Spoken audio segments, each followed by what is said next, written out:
is, if I want to put it in, apply it, you know, to behaviour. It's so complex because I always thought that I was rational and analytical, you know, and that you could sort of make sense of things.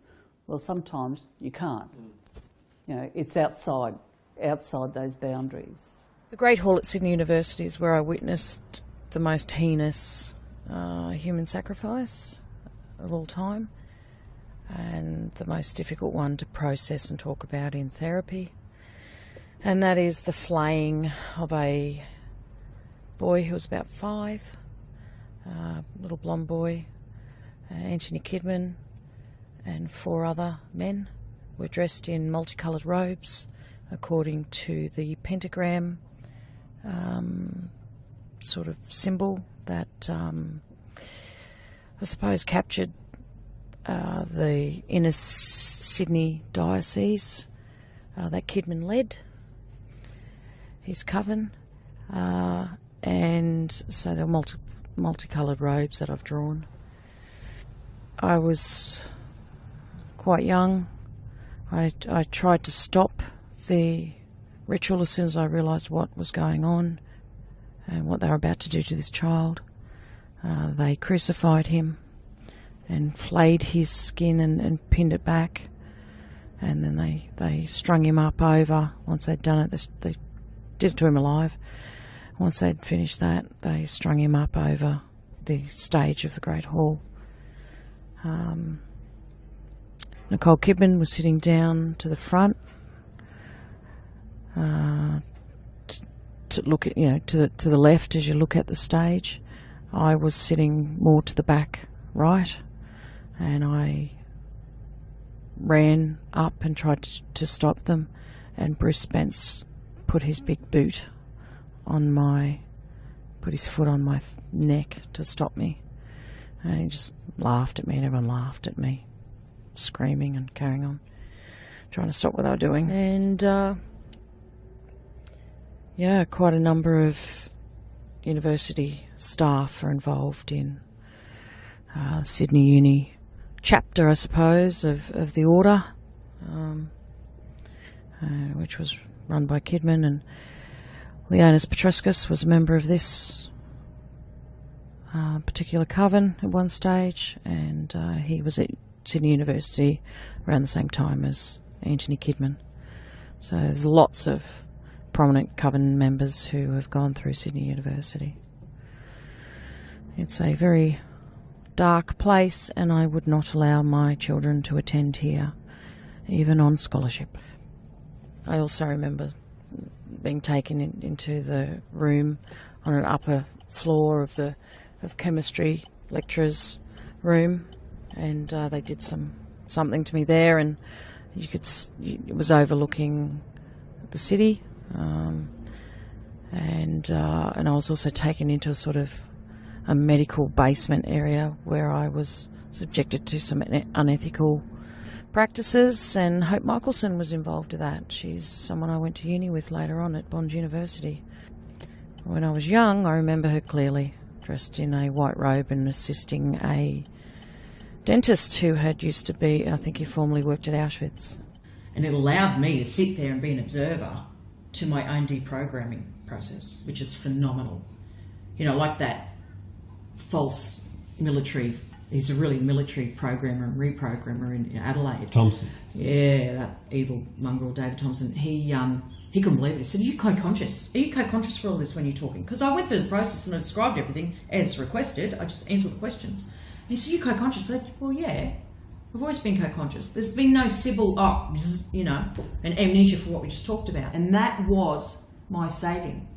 I could ignore it and, live for the moment, as you say, but I know I couldn't sleep at night. So this is a very memorable church. I remember this. I came here with Veronica. The place was packed. And I witnessed a heck of a ceremony, and Veronica was the Grand Dame, and she was my mentor, and I really liked her a lot. Red-headed lady, She had something to do with, I don't know, some sort of girls' school or something like that. And I saw her ritually sacrificed here in front of all the dignitaries. The head being up this end on that image is no accident. That's the way you face on an altar when you ritually sacrifice someone. The head's always up this end. And it's called the left-handed path, so they always use the left hand, and they start with the upper chest area and down. When she was dying, I actually was so distraught I collapsed up behind this side of the altar, and everybody thought, oh, that was great, because it's a sign of affection and that we had a proper bond. I succeeded her as Grand Dame, and yeah, this is distressing.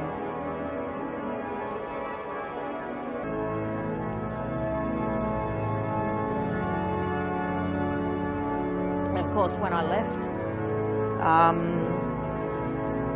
it left them with no one that they'd trained up in time to succeed the Grand Dame position. Veronica actually died quite young, and it was her choice. She'd had a gutful and she wanted out, and she didn't know how else to get out. Think of the song, you can check out any time you like, but you can never leave. She chose to check out. It's the only way out for her. And she was a really nice person. I think she was connected to St. Sophia College, but I can't remember well enough. I know she had some role to do with girls' school or girls' dorm. At the end, I had to compose myself. Despite the fact she was laying there dead, with blood everywhere, I had to compose myself. I had no choice. And they stuck some robe on me and something on my head. I don't know. But anyway, this is really, really, really upsetting.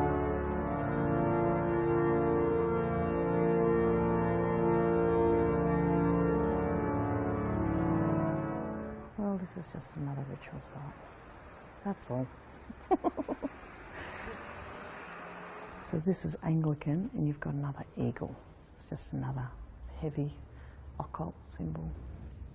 I was about 11, around the time that Queen Elizabeth came to declare Bankstown a city. I just remember children connected with like a silver cord or got silver cord and around their necks, and a row of children. That's all I remember. I don't remember anything else.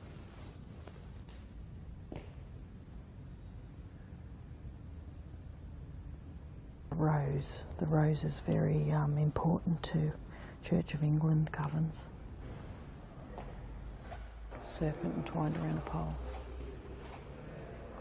I mean, once again, what the hell's an eagle got to do with the Bible? Nothing. This is 16 William Edward Street, Longville, in sort of North Sydney. This is Anthony Kidman's old house. I was brought here when I was 14. I was dropped off by Leonis Petrescus. It was my birthday, and there was, well, I think it was around my birthday, I think it was, and there was a post-production party for John Bell's play, and this house was, the back room overlooking the pool was full of actors and, you know, producers, directors, you know, whatever, and theatre people. John Bell, Bruce Spence was here. I'm pretty sure Bruce Spence answered the door. I remembered the house was 2-story at the back and kind of 1-story at the front. I remembered it was Federation style, and I remembered the back room, and I remember the pool. I saw people taking what I think was cocaine in the back room near the pool in the lounge area. People were kind of in costume. There was all different, I don't know if it was a fancy dress party, I really can't remember. exactly what everyone was wearing, but I know there was a lot of famous actors there.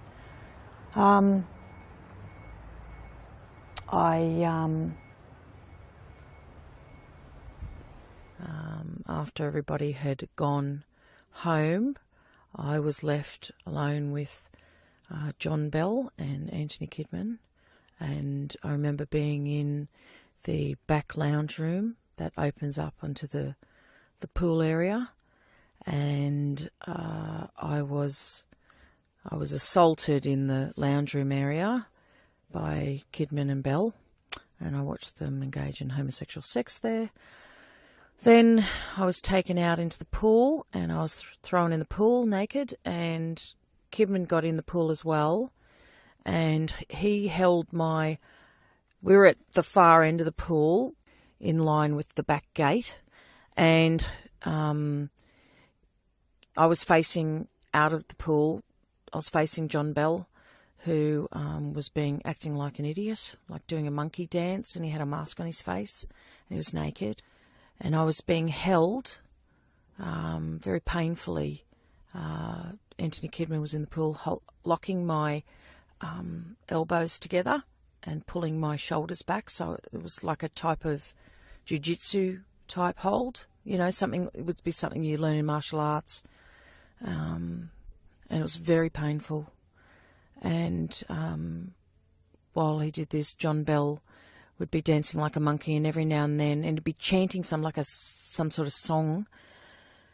And then every now and then he just stomped on my head as he said certain words in the like a poem, like a rhyme, and he'd stomp on my head and hold me under, like force me under, and I nearly drowned. And you know, then I'd come up again, I'd be coughing, spluttering, and crying, and vomiting water, and then it'll happen again and again. It happened over and over, and I don't remember what happened after that, except I woke up the next day tied to a chair in what looked like a basement. It was very cold and cement-like, and I remember light filtering down through a doorway, but it was like a ladder or a very steep stairway to upstairs, and I was seated in a chair, naked, tied to a chair, and Kidman was smacking me over the head really hard.